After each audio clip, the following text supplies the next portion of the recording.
Hi, R.A. Pomensky here from HappyWife.com.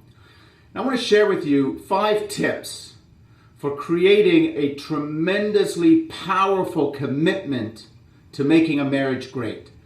Now we all know that marriage, the definition of marriage, is a lifetime commitment to constantly share with your spouse emotional intimacy.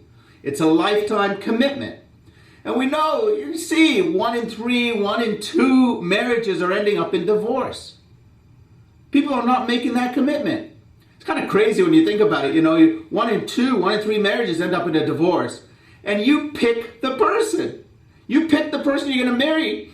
and it's still 1 in 2 ends up in a divorce. You would think it'd be the other way around with children. You know, we have our kids. And we don't get divorced to our children. But we don't know what we're going to get. We don't know what's going to pop out. We don't know who's going to show up. Yet we make a commitment. All right, they're my kid for life. We're going to make it work.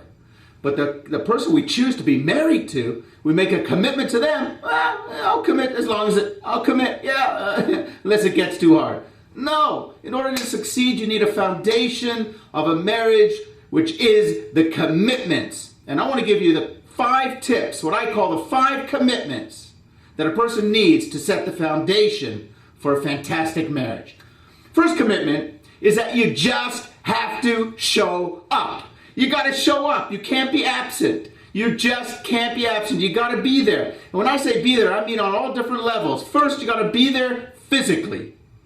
You can't be an absentee spouse. Can't call in and say, hey, how's it going? Yeah, I know I haven't seen you very often, but no, you got to show up. You got to get home. You got to be with your spouse. You actually have to show up physically. You got to make that commitment. Be there every day. Got to show up. Not only do you have to show up physically, you got to show up emotionally. Marriage is an emotional connection. It's making an emotional connection, getting closer every day. So you got to show up emotionally. Everybody's bringing baggage into their marriage from previous relationships, from their parents, from ideas that they've had. We're all scared. We all need to build trust. And building trust means you show up emotionally. You open yourself up to the spouse. You make the commitment. You're not going to run. You're not going to hide. You're going to open yourself up emotionally. And that takes courage. You're making a commitment to have the courage to emotionally be there for your spouse.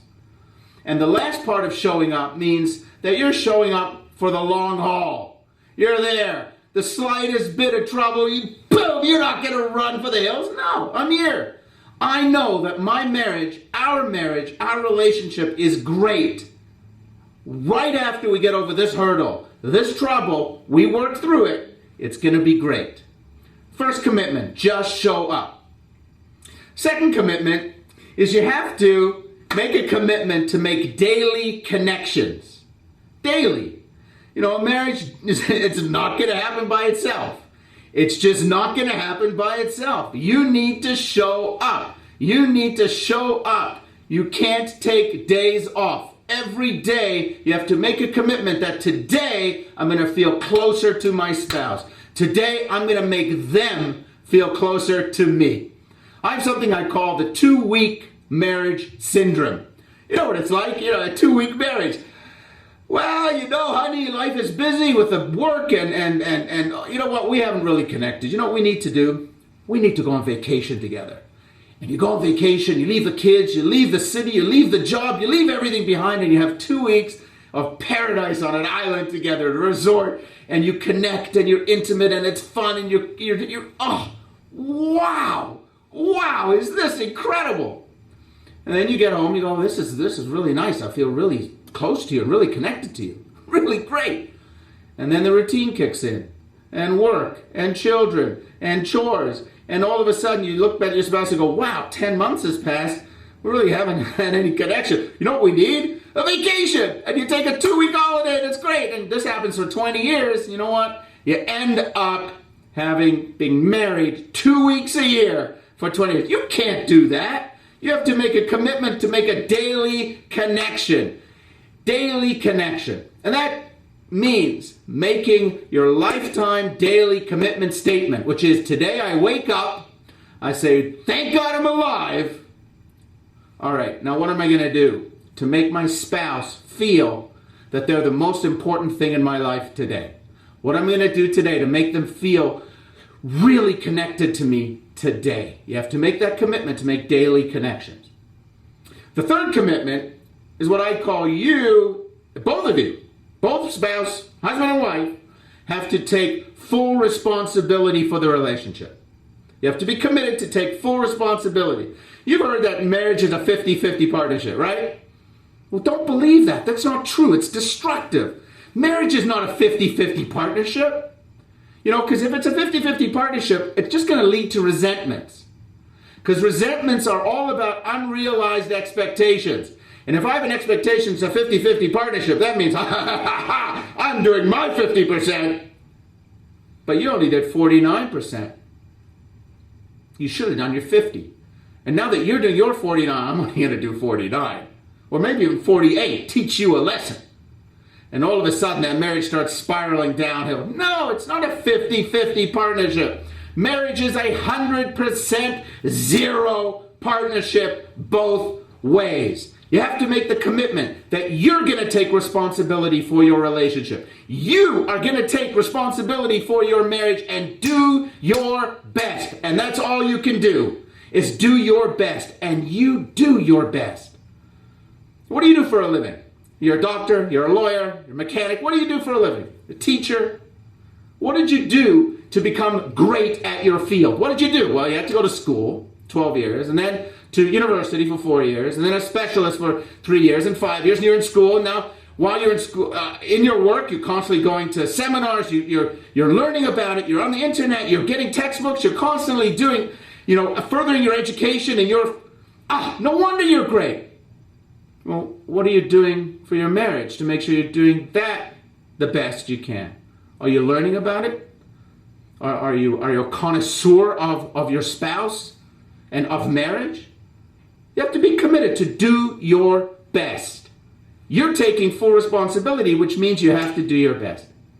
The fourth commitment is that you have to be in charge of your own well-being. There's marriage work. And then there's my work.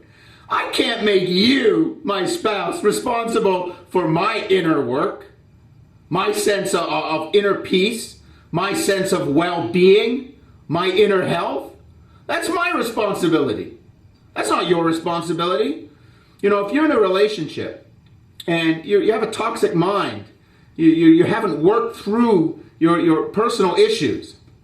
It's kind of like a person who lives in a toxic dump, that the ground is seeping with this toxic waste. And he goes to his doctor, he says, I just don't feel good. I'm not feeling great.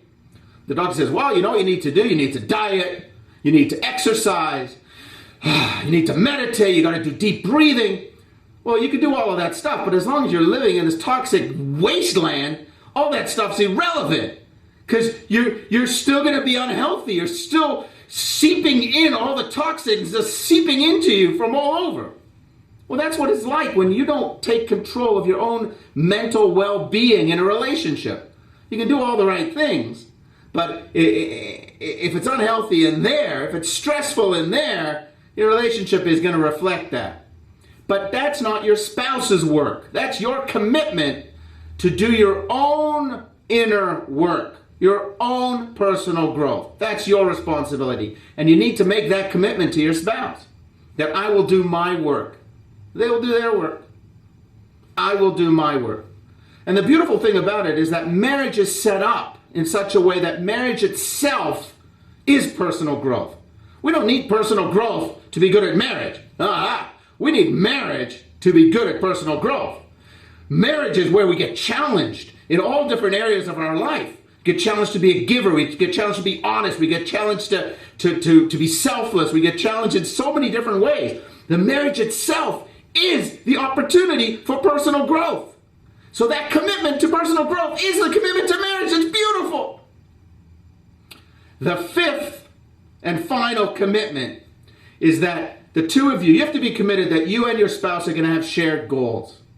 When you first get married, it's so exciting, and you're always looking at each other. You can tell newlywed couples are glaring into each other's eyes. Oh, wow, it's us, me, and your turn. But eventually, the honeymoon wears off a little bit, and the two of you looking at each other, the two of you have to begin now to come together and look out at the world together. And in order to do that, you need common goals. I was once saw this pictorial essay. It had different topics, a picture, and then it had a caption. And one of them caption said, marriage. And had a picture of these two very well-dressed, executive, kind of beautiful people in boats, each one standing in their own little rowboat, pointing out towards the horizon.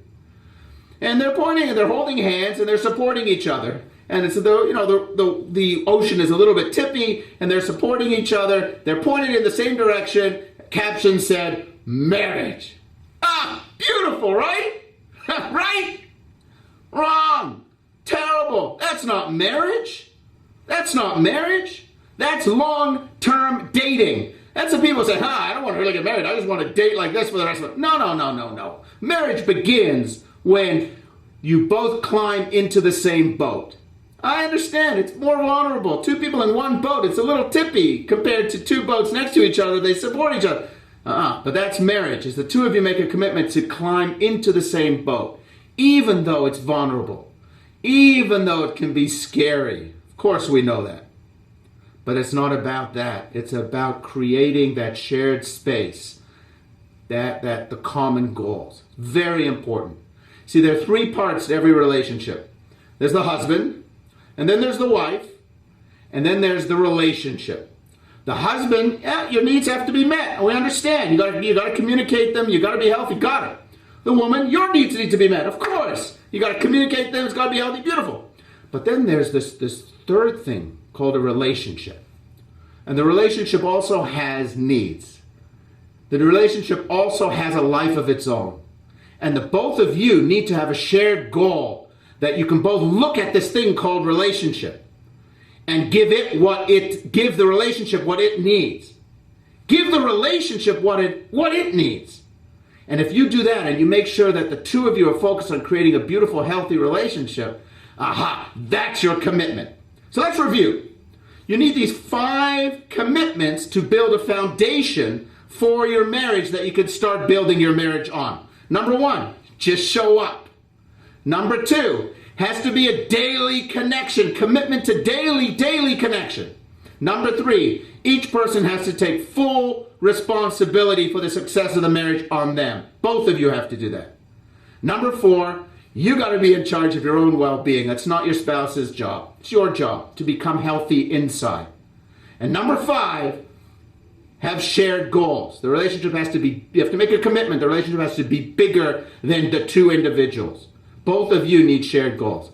You do this, you will make that lifetime commitment to grow closer together, to create a loving, fun, intimate, passionate, communicative relationship. Thank you very much.